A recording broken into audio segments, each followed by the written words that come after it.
The kindness found in the city of Dredgeport can be summed up by what my customized character Dred saw at the Highdale poorhouse.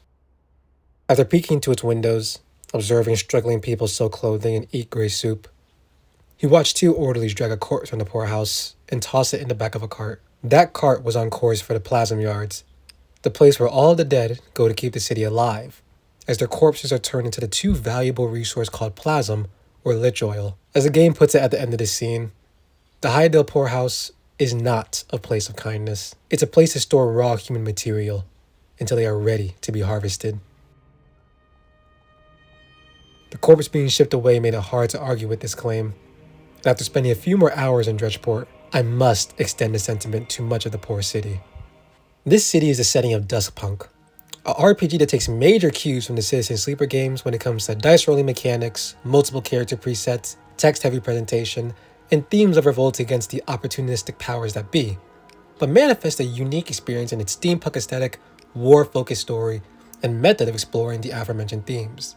Whereas Citizen Sleeper examines agency and inequality through its sleepers, whose bodies are owned, abused, and hunted by megacorporations, Duskpunk investigates similar themes through the lens of a left-for-dead soldier, who is owned, abused, and hunted by the ruler Littlefather's empire. To speak plainly, my time with Duskpunk's demo was depressing. Not because it wasn't fun, but instead for its interpretation of a city stricken by war times. The city of Dredgeport is a place stewing with death, paranoia, and opportunists of all types that you can befriend or antagonize. It is a place to survive in first, thrive in if you're lucky later. Even the friendly service given to Dred by the priest Brother Rechchek, who found Dred crawling in the alleyway he slept in, must be questioned. Kindness feels more like a mask than a face in these parts, to the point where it was easier to trust the beggar who stole 3 groats, Dredgeport's currency, from Dred than it was the priest who gave me shelter and urgent medical care. Dredgeport is a city where a soldier is considered lucky if they arrive dead, for at least then they wouldn't be plagued by memories and nightmares that actively increase their stress meter. The fuller this meter gets, the more negatively impacted your dice rolls and skills are. The war memories aren't the only stressors, as there are plenty of other opportunities for a bad dice roll. But the memories are what Dred carries into bed every night, and the quality of his sleep is a weighted factor in Duskpunk's experience. What makes things even more distressing is the method of relief, a drug called Solace, that helped Dred at the war front, but is known to be less effective with each use.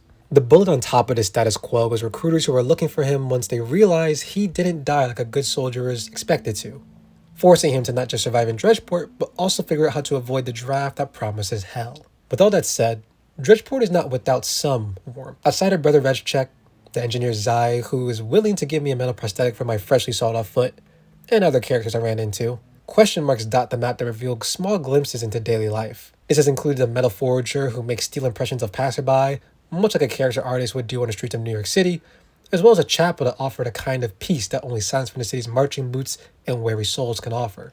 However, even these moments are undercut by the other scenes found at these question marks, such as the public chaining of 2 women accused of being Orion agents for stealing rations.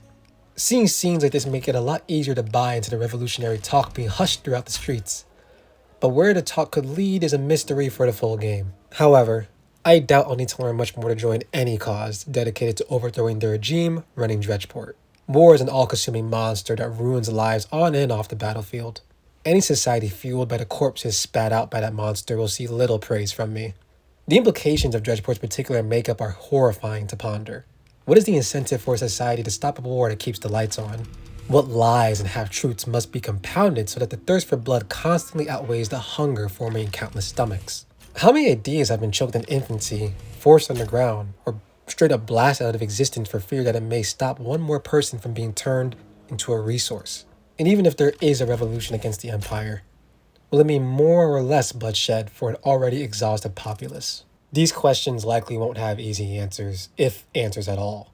But I know they will haunt me until I dive deeper into the depths of Dredgeport. Now, Duskpunk launches on November 19th, which, depending on when you're watching this or when I published it, may have already passed or is on the day that I published it. And with Duskpunk's launch comes the large swaths of Dredgeport that were kept behind clouds during the demo. I'm ready for what the rest of the city holds, and I'm hopefully checking it out as you're watching this video. What I'm dreading are the discoveries that are going to test that statement.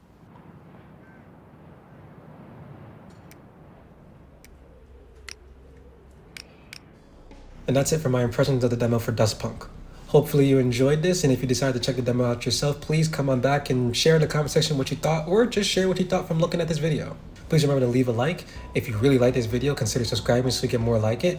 And if you wish you had gotten my words or just learned about this game earlier, next time just go straight to my website at exalclaw.com, which is free to visit and free to read. Every single Thursday I drop my impressions of a new demo that I checked out that week, of a bunch of demos I check out in any given week, and that's it. There's also other reasons to read the website, because there's a bunch of stuff on there that'll never make its way over here, specifically some of my more commentary videos, some news pieces, and recently, interviews, like the one that I did with the developers behind WanderStar Paper Castle. That'll be all for today. Please take care of yourself and your loved ones. Thanks again for watching. Ciao.